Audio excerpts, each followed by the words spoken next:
Hi, good morning from London, England, or good afternoon, or good evening, wherever you are in London or in the whole world. This is your host, this is your guy, DLG Reppin, and I'm going to be taking you through some football context. We have Arsenal fans who are very livid about the way the redundancy has panned out, where 55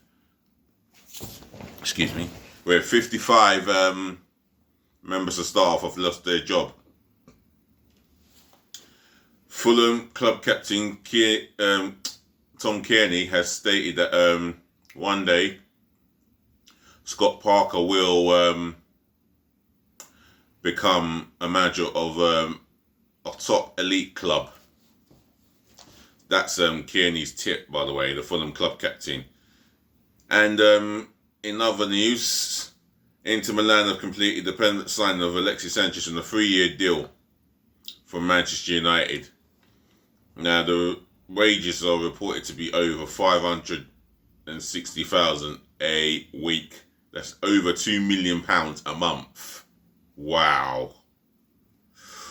Well, let's kick things off and start off with Fulham captain Kieran. It's like saying Kieran. Club captain Tom Kearney. He has come out and stated that Scott Parker may go on to be a top elite manager, and I'm going to read what he said here a little bit. Tom Kearney tipped Scott Parker to boss an elite club one day after masterminding Fulham's instant Premier League return. Parker showed his tactical acumen in Tuesday's playoff final by alerting Joe Bryan to how far Brentford keeper Raya was standing off his line. The left-back took the full advantage by hitting a 36-yard free kick past Raya in extra time. Right, I'm going to read up on what else has been said. Kearney has hugely... I'm going to read on from a little bit. I'm not going to read too much of it. Kearney has been hugely impressed with how former midfield teammate Parker has performed in his maiden full season in management, particularly given how low Fulham were after last year's relegation. The Scotland star 29 said, "If you take a step back and look at what he has done, it has been tremendous. He got the players around and created a spirit. Everyone was shown down the difference in feeling now to last year is crazy. It has been a total rebuilding of the club. Everything has changed. We had one of the strongest squads in the Championship, and that can be a negative because it puts him under so much pressure. A lot of managers have had that, but not done as well as he has. Huddersfield and Stoke have gone down and not managed to come back up. And some other teams, he has done that. Also, he is a young manager, a British manager, in the same group as people like Steven Gerrard, Frank Lampard and Sol Campbell. We need to push young managers like that. Obviously, Fulham, we don't want to lose him, but I think he will go on to one of the top jobs. Fulham dropped out of the top flight last year with a whimper, despite blowing more than 100 million on new players." Now, Fulham beat Aston Villa in the playoffs 2 seasons ago at Wembley. Yes, in front of a full house, and they spent over 100 million on players, and it was as if Fulham had strangers playing for them. They didn't know what direction to turn to. They didn't know exactly whose strengths they're playing to, whose weaknesses they're playing not to play against. So there were always bound to struggle to the point where they went down, and they went down in a massive whimper, and there was nothing that could be done. I think they may have possibly finished bottom of the league that season.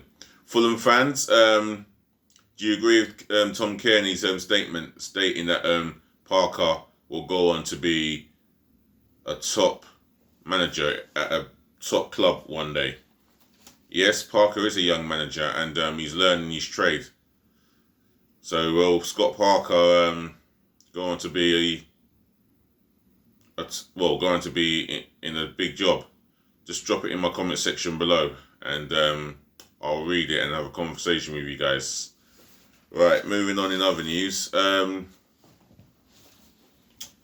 Inter Milan have completed the signing of Alexis Sanchez on a 3-year deal.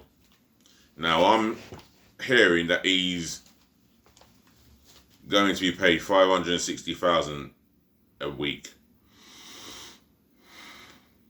Yeah, I have to take a deep breath when I say that. $500,000 a week. God knows how much is that per minute, per hour, per, even per second, how much he's getting paid. Well, here's my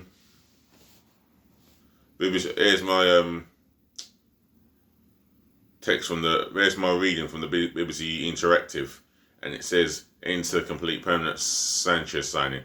Inter Milan have completed the permanent signing of Manchester United forward Alexis Sanchez on a 3-year deal. The Chile international, who is 31, joined the Serie A side on a season-long loan in August.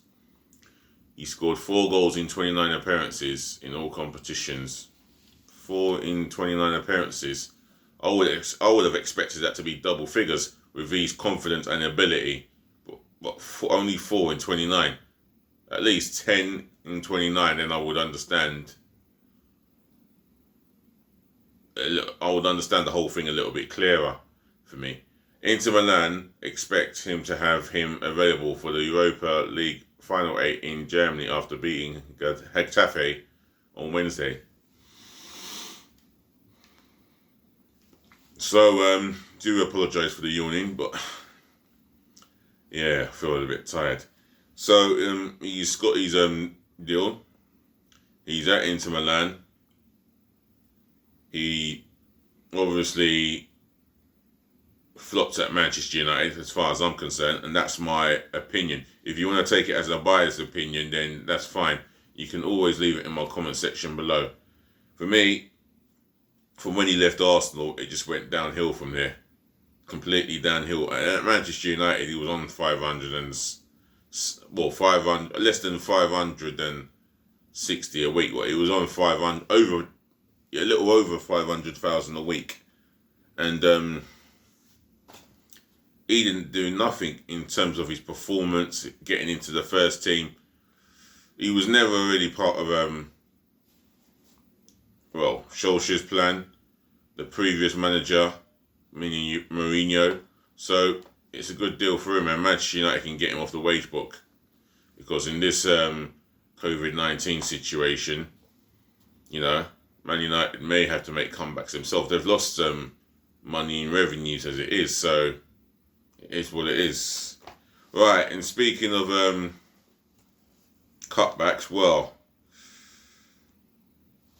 what can I say about this one? There's a massive outrage from the Emirates here. And at the back of the newspaper it says, furious Arsenal axes 55 staff. Club blames COVID-19 crisis, but Abba set for a huge pay rise. Let me read that again. Abba set for a huge rise. Ozil still on 350k a week. Alright, I'm going to read it here from the back of the newspapers. Written by a guy called Martin Lipton. That's Martin Lipton. Arsenal have sparked a fan backlash after announcing 55 staff face redundancy because of COVID-19. The Gunners blame the impact of the pandemic on the upsetting and difficult decision, but it comes as Pierre-Emerick Aubameyang gets set for a huge pay increase Midfielder Mesut Ozil earns 350,000 a week, and owner Stan Kroenke's wealth grew more than 300 million this year alone. You wonder why Arsenal fans get angry, especially at Stan Kroenke, the man who we are asking to back Arteta.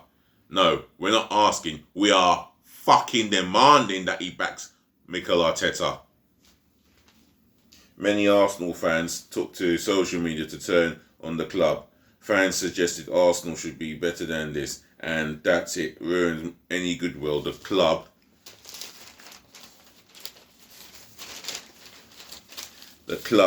had built by Saturday's FA Cup win over Chelsea. That ensured a 30 million bonus from reaching the Europa League and brought a groundswell of fan warmth. Yet within days, the announcement likely to save just 3 million. Arsenal's latest accounts show their wage bill was 230 million, with around 80% going to players and coaching staff. Well, that tells you what you need to know about 55 staff being made redundant. I'm surprised it wasn't even more. Right. Among the casualties are understood to be scouts Francis Cajigal. He's a guy who's spotted Cesc Fabregas, he spotted Hector Bellerin, and in recent times Gabriel Martinelli, with the recommendation of Edu. And here one fan has wrote, and people wonder why old timers like me feel no affiliation with this club we've supported all our lives. And it's true. Just mugging off the fans all the time. Every time you're just mugging off the fans, not giving a shit about the culture and the history of the football club. And the history and the culture of the football club starts with the fans. Elderly fans who are being driven out of our football club because of the likes of you, Stan Kroenke, and your stupid KSE enterprise, and the likes of your incompetent board members who are meant to be doing their jobs based on our signings. And Mikel Arteta has said it. The squad needs strengthening, and he's made it public that he would like the final say on the players that he wants. Now, you need to back this man in whatever he wants in his team. Whatever players he wants to play for Arsenal, back the man. He's made it publicly clear that Thomas Partey is one of these guys that he admires and really likes. Well, it's all down to what goes on above him. And Kroenke is on the immense fire now. And if he wasn't under fire then, he is now. I'm going to read a little bit where I've highlighted. Arsenal are estimated to be facing a 100 million hit from COVID-19 this season and next. That is an awful lot of money when you come to think of it. 100 million hit from COVID-19 for next season, from this season, should I say, and I think it's from next season. It just doesn't stop.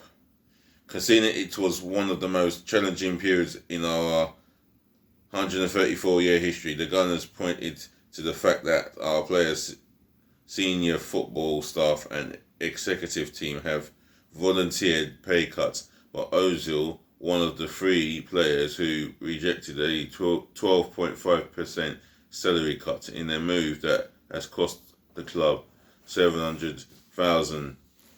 Well, he wouldn't give a fuck while he's getting 300,000 a week, and it doesn't surprise me if he has turned down the offer of taking 12.5% cut. It wouldn't surprise me. He does his fair share for charity. He does a lot of work for charity. But that is not an excuse not to take a pay cut, because he gets paid more than enough. 350,000 in my bank account every week. Not myself, but you guys, Fucking think about it. £350,000 in your bank account every week, and you can't take 12.5%. What is 12.5%? Because my percentage in maths is not the greatest. If anyone can tell me how the percentage works, then leave it in my comment section below and let's have a discussion. You can learn from me, I'll definitely learn from you. So I'll read on a little bit more. Our aim has been to protect the jobs and salaries of our people for as long as we possibly can. We do not make these proposals lightly and have looked at every aspect of our expenditure before reaching this point. Well, all what's been said here, yeah, before reaching this point, yeah, there's a COVID-19. I mean, this football club's made just as bad and cold decisions as before COVID-19 came into play. So for us, it's just another outrage again. So I'm going to leave it as that, and I'm going to wrap it up and say, ladies, to the gentlemen, to the boys, to the girls, thank you for listening. Thank you for tuning in, and thank you for your love and support and your appreciation, and thank you for putting up with me. Yet again, I'll say it again. If you've got anything to say on the context that I was talking about, then leave me a message in my comment section below. Do smash the thumbs up like button abundantly, and more than abundantly, smash the subscribe button for me, my subscribe button. Yeah, subscribing to my channel, which is myself and I only, DLG space Reppin, without the G at the end. Yeah, I'm still on 42 subscribers and counting, and I will be getting more subscribers, hopefully, fingers crossed. And another 958 subscribers to go, and then I'll look forward to my first of many live streams. So do subscribe to my channel, smash that subscription button hard, passionately, and all over the place. Once again, peace again, love again, and bless again, and thank you very much for watching. This is your host, this is your guy himself, DLG Reppin, and I'm done from here. And I'll see you this afternoon. Latest.